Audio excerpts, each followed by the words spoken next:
Bonjour, je m'appelle Arnaud Ferrier, j'ai 49 ans, je suis directeur de la formation au sein de Globe Group depuis janvier 2023 et aujourd'hui je vais vous parler de ma situation de handicap.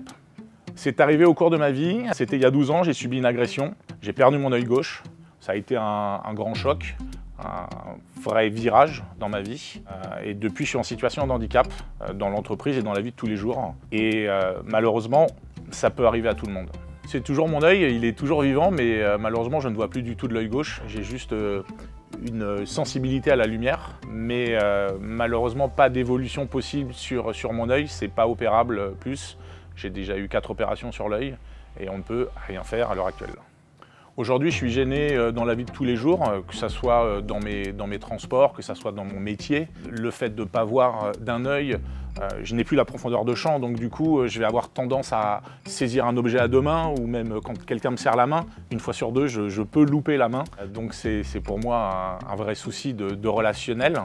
Je vais aussi avoir une fatigue supplémentaire du fait de la sensibilité visuelle que je vais avoir sur mon œil gauche. Ça se traduit par des maux de tête en fin de journée, une fatigue vraiment, et vu que je passe ma journée devant les écrans, ça peut parfois être compliqué. Donc quand je suis arrivé dans le groupe, j'ai eu besoin de quelques aménagements. Par exemple, être positionné dans mon bureau de façon à ce que quand les gens entrent, je puisse les voir, pas qu'ils soient dans mon angle mort.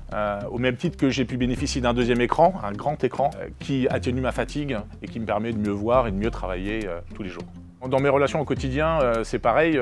Parfois, vous avez peut-être l'impression que je vous snob, mais en fait, c'est juste que je ne vous vois pas. Vous êtes dans mon angle mort, malheureusement, et ça peut être un vrai souci pour moi. Au moment de mon accident, j'ai été arrêté 6 mois, c'est une période très longue. J'ai eu la chance d'avoir une entreprise qui m'a vraiment soutenu dans cette épreuve, qui a vraiment été bienveillante vis-à-vis de moi, et qui m'a permis aussi d'accepter quelque part cette situation de handicap. Et du coup, ça m'a paru assez normal de faire cette demande RQTH.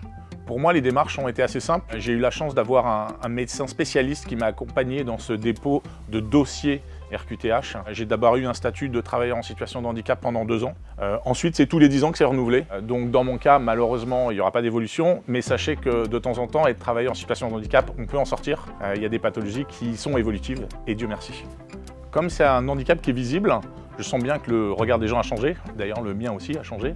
Je ne vous cache pas que ça m'a fait un peu perdre confiance en moi au début et que sur une recherche d'emploi, ça peut être un peu compliqué.